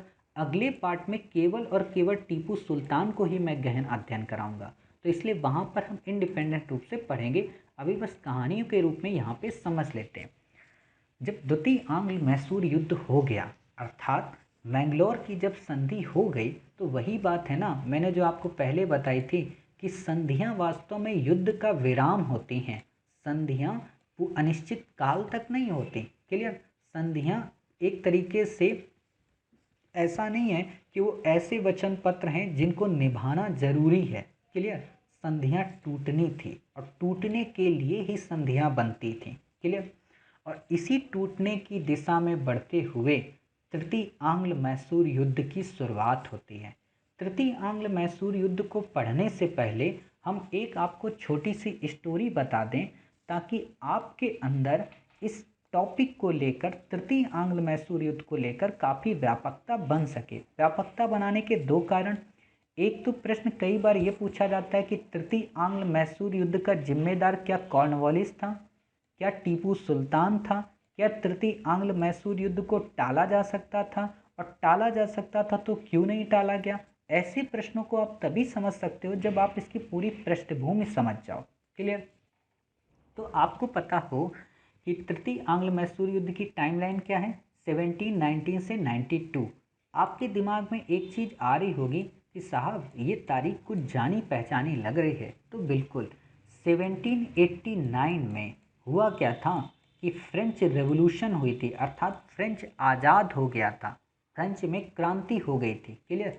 और जब फ्रेंच आज़ाद हो गया था, उसी दिशा में आपको पता होना चाहिए कि फ्रेंच की एक कॉलोनी होती थी, कहाँ पे, यहाँ पे आपकी उत्तरी अमेरिका में। उत्तरी अमेरिका का कौन सा रीजन, ये चलिए हम यहाँ पे पैसिफिक अटलांटिक को क्रॉस करते हुए, ये था ऊपर का हिस्सा कनाडा, क्लियर, और नीचे का हिस्सा अमेरिका। यहाँ पर रहते थे ब्रिटिशर्स, ऊपर ये मिल गई थी फ्रांसीसियों को बस्ती। क्लियर? तो यहाँ से अमेरिकी उपनिवेश अर्थात फ्रांसीसियों के हाथ से चला गया था। और इस अमेरिकी उपनिवेश में ब्रिटेन का जो प्रतिनिधित्व कर रहा था गवर्नर, वो कौन था, वो था कॉर्नवालिस। समझना, कॉर्नवालिस जब यहाँ से बेइज्जती पूर्वक निकाला गया, अर्थात एक संधि की बेइज्जती पूर्वक, जैसे आप जब पढ़ते हो ना 1971 का भारत और पाकिस्तान का वॉर। क्लियर? और उस वॉर में आप देखते हो भारत के कई सारे अधिकारी पाकिस्तान के कई सारे अधिकारियों को संधि पत्र में साइन करवा रहे होते हैं। क्लियर? तो उस समय का जो सीन था कितना बेइज्जतीपूर्ण था पाकिस्तान के लिए, और ख़ास तौर पर तब, और जब हमने उनके 18,000 से भी ज़्यादा सैनिकों को बंदी बना लिया था। क्लियर? तो वही चीज़ यहाँ पे थी कॉर्नवालिस के लिए। और कॉर्नवालिस एक स्वाभिमानी इंसान था, वो अपने व्यक्तित्व को इतना बेहतरीन बनाकर रखता था कि वो कभी पराजित ही नहीं हुआ, लेकिन उसको इस पराजय ने अंदर से झकझोर दिया, उसे पूरी तरीके से तोड़ दिया। और उसने ये कहा ब्रिटेन की गवर्नमेंट से कि बाबूजी अब हम नौकरी से रिज़ाइन करते हैं और हम जाते हैं अब संन्यास लेकर हिमालय की ओर। हालांकि वहाँ हिमालय नहीं है ब्रिटेन में, लेकिन कहने के लिए आप मान लो कि हिमालय की ओर जाते हैं। तो ब्रिटेन के अधिकारियों ने कहा, अरे बाबूजी आप क्यों परेशान हो गए, हार जीत तो जिंदगी का अध्याय है, आप एक हार से अपने आप को हिमालय की वादियों में क्यों ले जाना चाहते हो। आप बिल्कुल चिंतित मत हो, हम आपको इससे भी बड़े पद के लिए, इससे भी बड़े क्षेत्र की प्राप्ति के लिए एक ऐसे मुल्क में भेज रहे हैं जहाँ पे हमारा अपना खुद का राज चलता है। तो कॉर्नवालिस ने कहा, बाबूजी वो कौन सा एरिया है। तो अंग्रेज़ों ने कहा कि वो है हमारा प्यारा भारत, जहाँ से हम खूब शोषण कर रहे हैं, और आप वहाँ जाइए, उस शोषण की प्रवृत्ति को और बढ़ावा दीजिए और अपनी इस असंतृप्त महत्वाकांक्षा को वहाँ पर तृप्त कीजिए। क्लियर? कॉर्नवालिस को लगा कि वाह भाई, अटलांटिक को क्रॉस करके हम अरब सागर से होते हुए हिंद महासागर की हिलोरे मारती लहरों से बंगाल की खाड़ी के माध्यम से बंगाल पहुंचेंगे। बड़ा प्रसन्न हुआ, बोला मज़ा आ जाएगा भाई, आप भेज दो हमें। लेकिन कंपनी ने कहा भेज तो देंगे, लेकिन दो बातों का ख्याल रखना। उसने कहा बोलिए। बोले कि हम आपको सेनापति भी बना के भेज रहे हैं, अर्थात आप न केवल वहाँ पे गवर्नर के उत्तरदायित्व को फुलफिल करेंगे, बल्कि एक सेनापति की हैसियत से भी अपनी सेना को सुसंगठित करेंगे और एक ऐसी सेना बनाएंगे जो न केवल पूरे हिंद महाद्वीप पर अपने अधिकार की प्रभुता को स्थापित कर सके, बल्कि आसपास के क्षेत्रीय राज्यों को भी अपने लिए अनुग्रहित कर सके। उसने कहा बिल्कुल सर, हम अपनी पूरी की पूरी महत्वाकांक्षा लगा देंगे, अपना पूरा का पूरा एक्सपीरियंस लगा देंगे, और वैसे भी हमें अमेरिका की टेरिटरी में तो सेनापति की भूमिका का निर्वहन करने का एक काफ़ी अवसर प्राप्त हुआ था, तो हम उसका अनुभव भी यहाँ पे लगा देंगे। तो उन्होंने कहा ठीक है फिर जाओ। अब आप बताओ कि सेनापति की महत्वाकांक्षा को लेकर, क्लियर, अपनी असंतृप्त महत्वाकांक्षा को तृप्त करने के उद्देश्य से अगर कोई व्यक्ति भारत आया है, तो क्या वो नहीं चाहेगा कि भारत के जो शांति प्रिय जो राजे रजवाड़े हैं, जो संधियां हुई हैं, उन संधियों का किसी न किसी तरीके से उल्लंघन किया जाए, और उल्लंघन करके अपनी उस असंतृप्त हार को जीत के उस रस में तृप्त किया जाए। और उसी जीत के रस में तृप्त करने के लिए उसने चालाकियां चली, उसने जानबूझकर उस समय के केरल, उस समय के त्रावणकोर, आधुनिक केरल कि राजा को कहा कि बाबूजी आपकी लड़ाई है ना।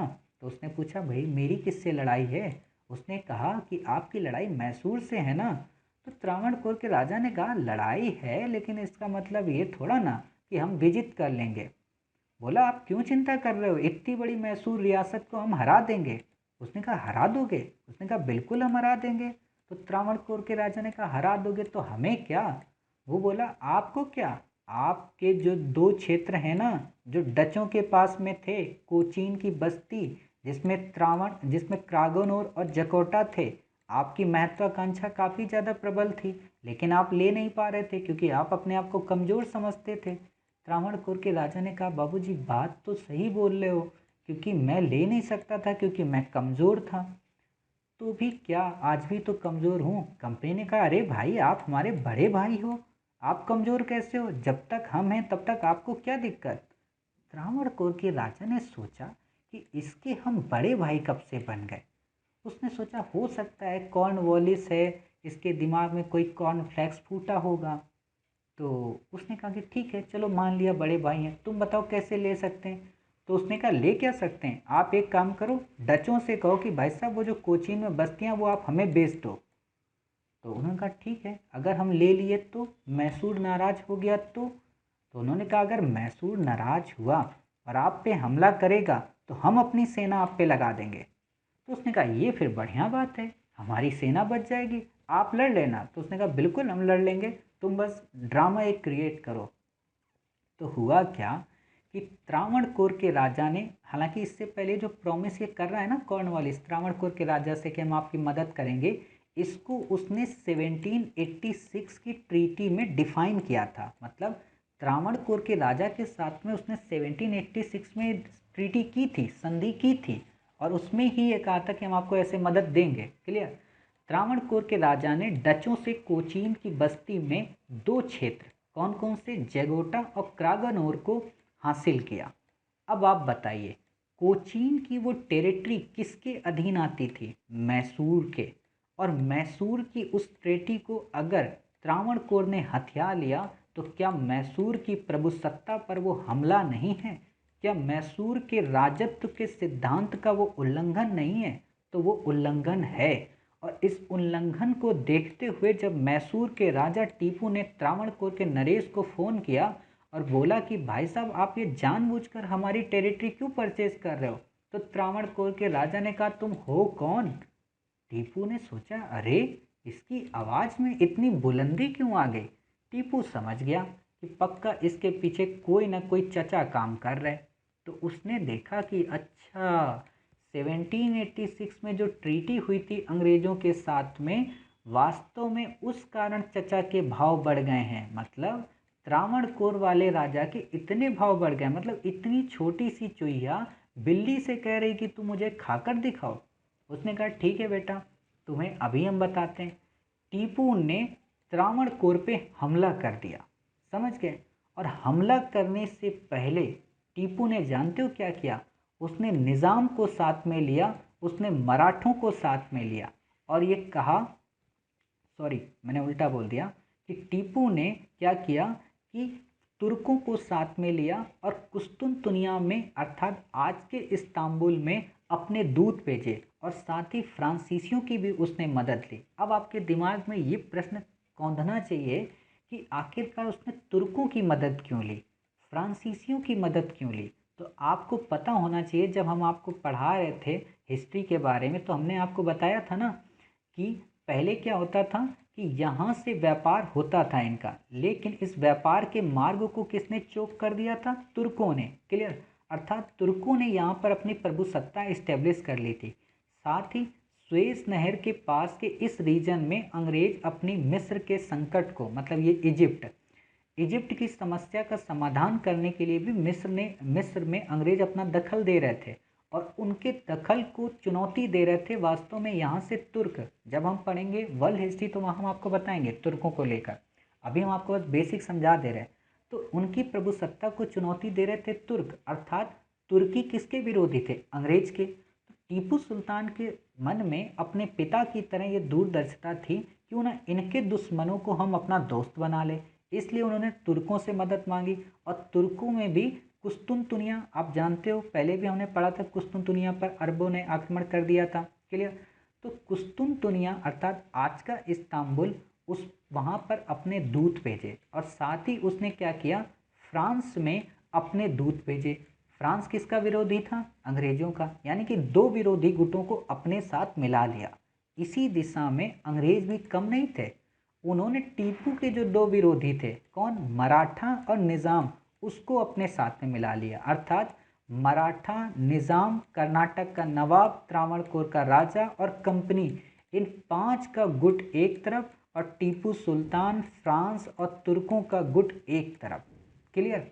इस चीज को लेकर फिर से एक संग्राम छिड़ा और इस संग्राम में हुआ क्या कि टीपू की पराजय हुई। क्यों पराजय हुई, अभी हम बताएंगे आपको कि टीपू की पराजय हुई क्यों।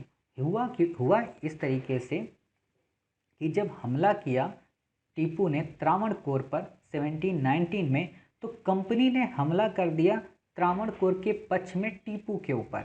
और कंपनी की क्योंकि उस समय शक्ति काफ़ी ज़्यादा थी, और आपको पता होना चाहिए कि कंपनी के हाथ से विश्व इतिहास के लेवल पर कनाडा भी जा चुका था, यानी कि उत्तरी अमेरिका भी जा चुका था, अमेरिका भी जा चुका था।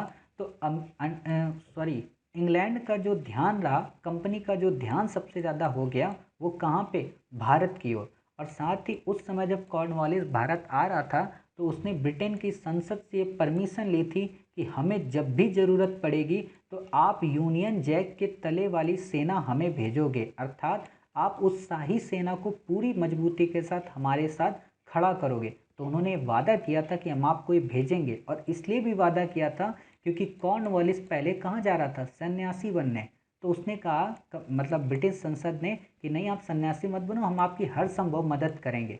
अब यहाँ पर एक लाइन याद कर लो अभी बस समझने के लिए, कि जब ये प्रश्न पूछा जाता है कि अंग्रेजों ने ब्रिटिश भारत की जो विजय की वो वास्तव में बेखबरी के दौर में की, तो आप समझ सकते हो वास्तव में बेखबरी का दौर नहीं था, वो खबरदारी का दौर था। क्लियर। तो आपने ये चीज़ें देख ली। अब जब ये स्थिति हुई तो कॉर्नवालिस एक काफ़ी बड़ी सेना के साथ में आगे बढ़ा मैसूर रियासत की ओर। उसने वेल्लोर को जीत लिया, अंबूर को जीत लिया, बेंगलुरु को जीत लिया, श्रीरंगपट्टनम तक पहुंच गया। और जब श्रीरंगपट्टनम तक पहुंच गया तो उसने कोयम्बटूर को जीत तो लिया था, लेकिन वो फिर से वापस चला गया। अब श्रीरंगपट्टनम के पास पहुंचकर वो वहाँ पे रुका रहा। अब उसी रुके रहने के बाद उसने मराठों को फ़ोन किया और निज़ाम से कहा कि बाबूजी आप लोग अभी कहाँ हो। तो उन दोनों ने कहा कि बाबूजी हम थोड़ा पीछे रह गए, आ रहे हैं। तो धीरे धीरे वो अपनी सेना लेके दोनों पहुँचते हैं। मराठा और निज़ाम और अंग्रेज, ये तीनों के तीनों टीपू के उस समय के सबसे प्रसिद्ध शहर श्रीरंगपट्टनम पर कब्जा कर लेते हैं। और जब श्रीरंगपट्टनम पर कब्जा कर लेते हैं तो क्या होता है कि टीपू को ये लगता है कि अब हम इनके इस मोर्चे को पराजित नहीं कर सकते, और पराजित नहीं कर सकते तो इसलिए संधि करना ही उपयुक्त विकल्प है। और उन्होंने 1792 में एक संधि की। अब आप पहले यहाँ पर ये बता दीजिए कि संधि करना टीपू की मजबूरी थी कि कंपनी की, तो टीपू की मजबूरी थी। तो जब मजबूरी टीपू की थी तो झुकेगा कौन, कंपनी की टीपू, टीपू झुकेगा। और जब टीपू झुकेगा तो उससे पूरा का पूरा बदला चुकता करेगा कि नहीं करेगा, कॉर्नवालिस तो करेगा। क्यों, क्योंकि इतनी बड़ी प्लानिंग बनाई थी, चचा को साथ देने की बात की थी, तो उन सब का बदला लेगा और अपने साथियों को भी खुश करेगा। तो फिर एक संधि हुई, जिस संधि का नाम था श्रीरंगपट्टनम की संधि। इस श्रीरंगपट्टनम वास्तव में एक जगह है, एक स्थान है। संधि के प्रोविज़न क्या क्या थे, तो उस संधि का प्रोविज़न था कि टीपू को अपना आधा राज्य लगभग कंपनी व उनके साथियों को देना पड़ेगा। और उस आधे राज्य में क्या था कि कंपनी को 12 महल, डिंडीगुल और मालाबार का क्षेत्र मिला। अब आप बता दीजिए कि वास्तव में डिंडीगुल क्यों फेमस था, क्योंकि डिंडीगुल में हैदर अली ने फ्रांसीसियों की मदद से क्या लगाया था, हथियार बनाने का कारखाना। अर्थात आप ये देख सकते हो ये था मालाबार का रीजन। क्लियर। तो ये मालाबार का रीजन भी कंपनी को मिल गया। अब जब कंपनी को ये चीज़ मिल गई तो क्या कंपनी अपने लिए ही चाहेगी, अपने दोस्तों को भी देगी। तो उसने मराठों से कहा कि आप तुंगभद्रा का क्षेत्र ले लो। तुंगभद्रा का उत्तरी पार्ट मतलब हम्पी के रीजन का क्षेत्र आप ले लो। निजाम से कहा कि आप पेन्नार और कृष्णा नदी के मध्य का भाग ले लो। क्लियर। इसके प्रोविज़न आपको याद रखने हैं, क्योंकि कई बार इंडिपेंडेंट रूप से अगर आपसे प्रश्न पूछ ले कि श्रीरंगपट्टनम संधि के प्रावधान बताइए, इसने किस तरीके से चतुर्थ आंग्ल मैसूर युद्ध को बढ़ावा दिया, आप ऐसे कर सकते हो। क्लियर। फिर बात आती है, इसी समय 3 करोड़ रुपए हर्जाने के रूप में मांगे गए और ये भी कहा गया टीपू से कि आप अपने दोनों बेटों को जब तक 3 करोड़ रुपए नहीं पे कर देते हो तब तक आप हमारे पास रखोगे। समझ सकते हो, मतलब वो टीपू सुल्तान जो इतना महान शासक था, वो हैदर अली, उसको क्या ये पता था कि आगे आने वाले युग में उसको अपने नातियों को भी जमानत के रूप में रखवाना पड़ सकता है। क्लियर। तो आप ये देख सकते हो। अब हमने इतनी चीज़ें देख ली, 3 करोड़ रुपए उस समय काफ़ी बड़ी रकम थी। क्लियर। इसी चीज़ को देखते हुए कॉर्नवालिस ने एक स्टेटमेंट दिया था अपनी संसद को। उसने फ़ोन किया संसद को और वहाँ के उस समय के प्रधानमंत्री से कहा कि बाबूजी आप सही बोले थे कि हम अपनी हार को वहाँ पे जीत में बदल सकते हैं। और उसने कहा कि हमने अपने शत्रु को, शत्रु का मतलब फ्रांसीसी, प्रभावशाली ढंग से पंगु बना दिया है। समाप्त नहीं किया, पंगु का मतलब अब वो चल फिर नहीं सकता, मतलब हमने उसको पैरालाइज कर दिया है। तथा अपने साथियों को भी शक्तिशाली नहीं बनने दिया। साथियों का मतलब हमने अपने मराठा और निज़ाम को भी उतना ज़्यादा क्षेत्र नहीं दिया जिससे वो आगे महत्वाकांक्षी बन जाए। आपको हम ये चीज़ तब पढ़ाएंगे, मराठा के ये साथियों का लाइन तब और समझ में आएगी जब हम मराठों को पढ़ रहे होंगे, क्योंकि इसी समय मराठों को आप देखोगे, पेशवाओं के मध्य टकराहट को देखोगे। क्लियर। कैसे आप होलकर, भोसले, इन सब के मध्य जो विवाद होता है उसको देखोगे। क्लियर। और रही बात इस प्रश्न का डिटेल अध्ययन, तो वो जब हम प्रश्नोत्तर की सीरीज करेंगे, मतलब इसके बाद हमारा टीपू का एक आएगा, फिर आगे 2 से 3 वीडियो मराठों पे आएंगे और उसके बाद जो आएगा उसमें हम इन सभी प्रश्नों को मौलिक के रूप में डिस्कस करेंगे। क्लियर। तो अभी यहाँ डिस्कस करने की कोई ज़रूरत नहीं है। अब आपने यहाँ पर ये तो देख लिया कि तृतीय आंग्ल मैसूर युद्ध में इतने सारे घटनाक्रम घटे, श्रीरंगपट्टनम की संधि हुई, कंपनी को काफ़ी सारा पैसा मिला, टीपू की स्थिति पंगु हो गई।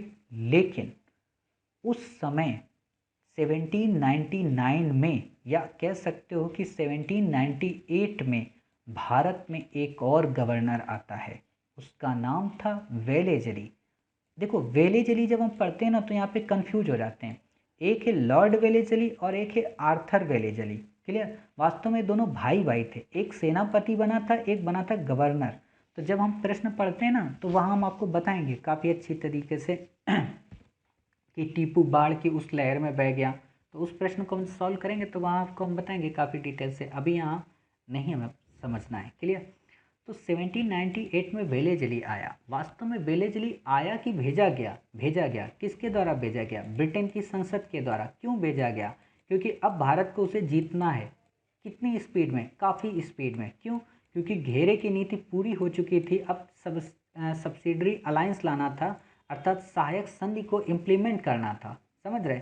हम भारत विजय भी पढ़ेंगे तो वहाँ पे सहायक संधि को डिटेल से पढ़ेंगे। अभी हम बस आपको नाम बस दे रहे हैं कि सहायक संधि की बात करने के लिए आया। तो उस समय वेलेजली को एक कारण चाहिए था। कारण किस चीज़ के लिए? ताकि टीपू सुल्तान की सत्ता को पूरी तरह समाप्त किया जाए और इसे सबसे पहले सहायक संधि के अंतर्गत लाया जाए। तो उसने उस समय सोचा कि भाई नेपोलियन का ये दौर चल रहा, नेपोलियन का दौर मतलब 1795 के बाद रोबेस्पियर का शासनकाल समाप्त हो जाता है। आपके मन में आ रहा होगा सर रोबेस्पियर कौन है? तो वास्तव में ये गणतंत्र के सब अधिनायक थे। अर्थात जब फ्रेंच रेवोल्यूशन हो गई तो फ्रेंच रेवोल्यूशन वास्तव में कई चरणों में संपादित हुई थी। प्रथम चरण, द्वितीय चरण, तृतीय चरण, चतुर्थ चरण, तो उनको हम वहाँ अध्ययन करेंगे। तो इसी दौर में नेपोलियन का उद्भव होता है और नेपोलियन की ग्लोरी इतनी हाई होती है कि पूरा का पूरा यूरोप उस समय अपने आप को परेशानी में देख रहा था। अर्थात ये Germany, Poland, Georgia, Austria, Croatia, Serbia, Bulgaria, Italy, Greece, ये सब परेशान थे। इनको लग रहा था कि नेपोलियन गणतंत्र की उस ध्वजा को, गणतंत्र की उस मसाल को इन राजतंत्री शासकों के साथ में बांट देगा और यहाँ पे डेमोक्रेसी आ जाएगी, यहाँ पे नेशनलिज्म आ जाएगा, जिससे यहाँ का राजतंत्र समाप्त हो जाएगा। इसीलिए जब नेपोलियन हार जाता है तो उसके बाद एक महोदय आते हैं मेटरनिक। वो वास्तव में उनका काम ही यही होता है कि नेपोलियन के द्वारा फैलाए गए नेशनलिज्म को पूरी तरह से समाप्त किया जाए और फिर से राजतंत्र को इस्टेब्लिश किया जाए। क्लियर। उनके बारे में कहा जाता है भीरू व क्लांत। ऑलरेडी हमने इनको आंसर राइटिंग की सीरीज में डिस्कस किया है। आप लोग प्लेलिस्ट में जाकर देख सकते हैं, काफ़ी डिटेल से मेटरनिक को हमने पढ़ा है। खैर वर्ल्ड हिस्ट्री पढ़ेंगे तो हम फिर से अच्छे से रिपीट करेंगे। समझ गए। तो नेपोलियन का भय पूरे यूरोप में था। क्लियर। क्योंकि फ्रांसीसी क्रांति में हम ये चीज़ें पढ़ते हैं। तो उसने ये सोचा कि अभी टीपू के साथ ये शांति उचित नहीं है, या तो टीपू हमारे पूरी तरह से शामिल हो जाए या तो उसे पूरी तरीके से समाप्त कर दो। क्लियर। अर्थात उसे समाप्त कर दें या तो उसे हम अपने अधीन ले आए, और अधीन का माध्यम उसने चुना सहायक संधि। लेकिन टीपू सुल्तान ने कहा कि बाबूजी सहायक संधि तो नहीं स्वीकार करेंगे हम। तो उन्होंने कहा ठीक है, सहायक संधि अगर नहीं स्वीकार करते तो हम आप पे युद्ध करेंगे। और युद्ध का आरोप क्या लगाया, मतलब युद्ध थोपने से पहले वो लोग बड़े तर्क गढ़ लेते थे। उन्होंने आरोप ये लगाया कि टीपू सुल्तान न केवल निज़ाम के साथ बल्कि मराठों के साथ में मिलकर एक संगठन बना रहा है, एक मोर्चा बना रहा है हमें पराजित करने के लिए। और उसने न केवल आंतरिक मोर्चा बनाया बल्कि बाह्य स्तर पर फ्रांसीसियों को, अरबों को, तुर्कों को और मॉरिशस के साथ पत्र व्यवहार कर एक संगठन बना रहा है जो हमें पराजित करेगा। टीपू ने कहा, जब वेलेज़िली ने ऐसे आरोप लगाए, टीपू ने कहा अरे भाई, फ्रांसीसी हमारे यहाँ कोई युद्ध करने नहीं आए हैं। मतलब फ्रांसीसी के जो 40 से 50 लोग आए हैं वास्तव में वो काम की तलाश में आए हैं, अर्थात वो वर्क करने आए हैं, यहाँ पे जॉब ढूंढने आए हैं। और उनमें से भी जो 12 से 13 लोग हैं वो शिल्पकार हैं, मजदूर हैं। तो आप ऐसे फालतू के आरोप मत लगाओ। आपके मन में आ रहा होगा कि सर आप इतना वियोग में क्यों बोल रहे हो। वियोग में मैं इसलिए बोल रहा हूँ क्योंकि टीपू के बच्चे उस समय दांव पे लगे थे, इसलिए उसके अंदर तलवार की वो टंकार नहीं थी। नहीं तो वेलेज़िली जैसे शरीकों को तो वो घुटनों पे ले आता। क्लियर। लेकिन वो ऐसे विनम्रता पूर्वक जब बोलने लगा तो वेलेज़िली का रवैया आक्रामक था, क्योंकि उसके बच्चों को किडनैप किए हुए था। तो उसने कहा बेटा चाहे जो भी हो, हम आप पर 1799 में युद्ध थोप देंगे। और उसने युद्ध थोप दिया और 1799 को श्रीरंगपट्टनम के दुर्ग को पूरी तरीके से जीत लिया। और इस तरीके से उसने मैसूर की स्वतंत्रता को पूरी तरीके से समाप्त कर दिया। और जब वो मैसूर की स्वतंत्रता को समाप्त कर रहा था तो उसी दिशा में टीपू लड़ते लड़ते वीर गति को प्राप्त हो गया। और लड़ते लड़ते वीर गति को प्राप्त होने के बाद एक तरीके से आप कह सकते हो कि हैदर अली के साम्राज्य का अंत हो गया। और उस समय अंग्रेजों ने कन्नड़, कोयम्बटूर, वेन्नाड, धारपुरम, मैसूर का समस्त समुद्र तटीय एरिया अपने अधीन ले लिया। अर्थात मालाबार का तट अपने पूरे अधीन ले लिया। उसमें कुछ क्षेत्र निज़ाम को दे दिया। मराठों को क्यों नहीं दिया, क्योंकि उनको अभी हराना था 1802 में ट्रीटी ऑफ बसीन के माध्यम से। वो हम पढ़ेंगे मराठों पे। और जब टीपू सुल्तान को हटा दिया, पराजित कर दिया, तो फिर से पुनः वाडियार वंश के एक बालक को वहाँ का राजा नियुक्त कर दिया। और जब बालक को नियुक्त कर दिया तो उन पर एक सहायक संधि थोप दी। और सहायक संधि के माध्यम से वो अंग्रेजों के अलायंस बन गए। क्लियर। तो आपने देख लिया कि कहानी की शुरुआत वाडियार वंश से हुई थी और कहानी का अंत वाडियार वंश से हुआ। अर्थात हैदर अली और टीपू एक घटना मात्र बनकर रह गए।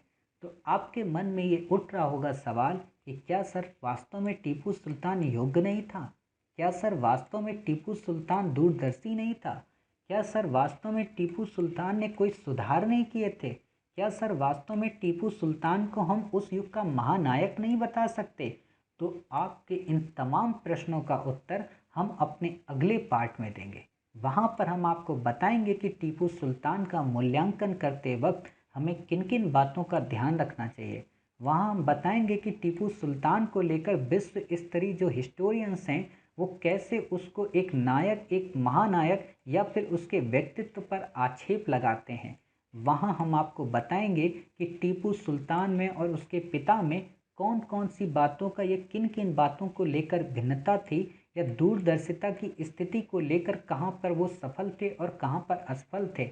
वहाँ पर हम आपको बताएंगे कि आखिरकार टीपू ने अपने आप को नागरिक टीपू ही क्यों कहा, उसका वास्तविक मर्म क्या होता है और उसने स्वतंत्रता के वृक्ष को ही क्यों लगाया, उसका क्या मर्म होता है आदि। इन सभी प्रश्नों को हम अपने अगले पार्ट में करेंगे, ताकि आपके अंदर टीपू को लेकर ही ना सही बल्कि मैसूर को भी लेकर काफ़ी अच्छे से कॉन्सेप्ट क्रिस्टलाइज रूप से क्लियर हो। क्लियर? तो उम्मीद है आपको आज का टॉपिक काफ़ी बेहतरीन तरीके से समझ में आया होगा। क्रमबद्ध तरीके से कहानियाँ आपने पढ़ी होंगी और आप इसमें खोते चले गए होंगे। क्लियर? तो मिलते हैं फिर अगले अपने टॉपिक में महान सेना नायक, महान नेतृत्वकर्ता टीपू सुल्तान के साथ। तब तक अपना ख्याल रखिए और स्वस्थ रहिए।